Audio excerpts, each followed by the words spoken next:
আইনগতভাবে কাজ করতে পারে, কিভাবে একটা নিয়মতান্ত্রিক ভাবে চলতে পারে, আমি জনপ্রতিনিধি হিসাবে আপনাদের সঙ্গে আলোচনা করে এবার অবশ্যই আমি উদ্যোগ গ্রহণ করব।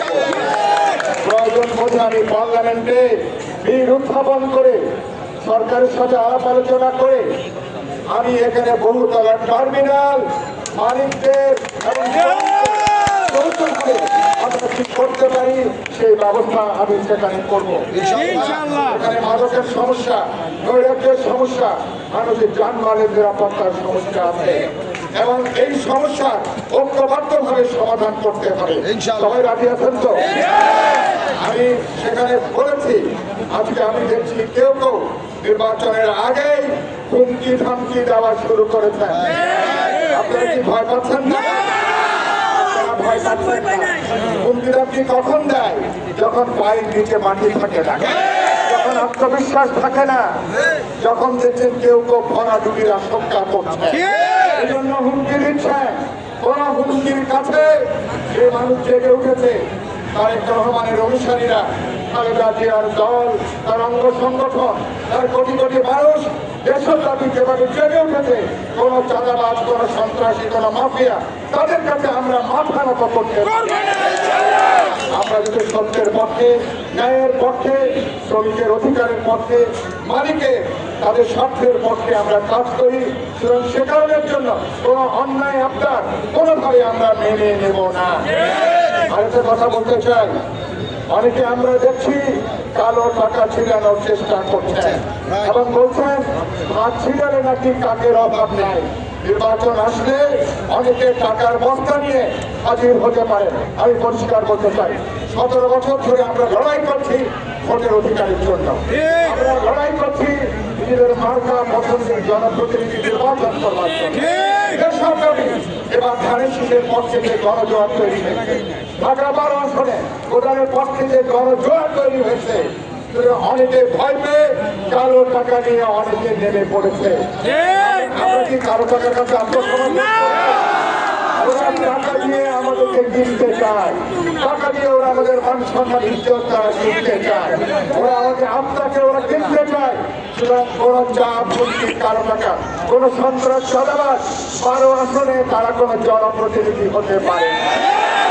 সুতরাং আমরা আমি বৃহত্তর নোয়াখালী অঞ্চলে আমার জন্ম, বৃহত্তর নোয়াখালী, কুমিল্লা, চাঁদপুর, লক্ষ্মীপুর এবং এই সমস্ত অঞ্চলে এবং আমি বলতে চাই আপনাদের সন্তান হিসাবে এই 12 আসন আগে এদের বিএনপির একটা ঘাট হিসাবে পরিচিত, জাতীয়তাবাদী শক্তির ঘাট হিসাবে পরিচিত।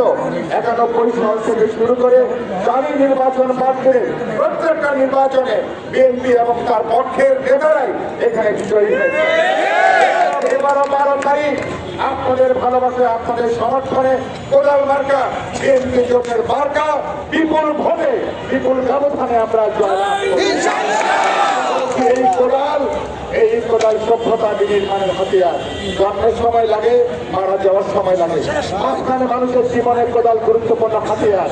আর 17 বছরে এরা এত ময়লা জমিয়েছে, এত আবর্জনা জমিয়েছে, কোন কোন প্রার্থী অনেক আবর্জনা তারা এখানে জমা করেছেন। কোদাল দিয়ে এটাকে আমরা পরিষ্কার করি, এই কোদাল দিয়ে আমরা 12 আসনকে পরিষ্কার করবো, এটাকে বাধ্যযোগ্য করবো। এই কথা বলে যেটা শেষ করবো। এখন আমি মসজিদে ঢুকবো, আমি জোহরের নামাজ আদায় করবো। আপনাদের খালি একটা কথা বলতে চাই, মেহেরবানি করে যদি আমাকে কি আপনারা গ্রহণ করেছেন, আমাকে কি আপনারা কবুল করেছেন, আমি দেখতে চাই সবাই মানে আপনারা আমাকে কথা দিয়েছেন, জবান দিয়েছেন, যে কোনো মুসলমান তার জবানের মর্যাদা রাখে, কথার মর্যাদা রাখে, আপনারা মর্যাদা রাখবেন। আমার একজন মেসেঞ্জার, আমার এখানে বিএনপির প্রার্থী, জোটের প্রার্থী একজনই, সাইফুল হক। আর কোন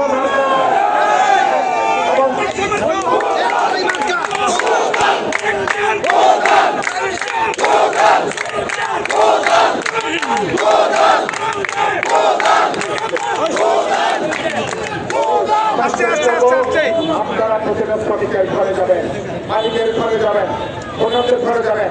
যদি আমাকে ভালোবাসেন, যদি খালেদা জিয়াকে ভালোবাসেন, তারেক রহমানকে যদি ভালোবাসেন, তাহলে যে কোনো চ্যালেঞ্জ মোকাবিলা করতে তৈরি আছেন। ঘরে ঘরে যে প্রধানমন্ত্রীর যে গণজোয়ার তৈরি হয়েছে, এটাকে ভোটের গণস্বামীতে এটাকে আমরা পরিণত করি। আজকে থেকে 12 তারিখ আমরা বিজয় অর্জন করে তারপরে আমরা ঘরে ফিরব।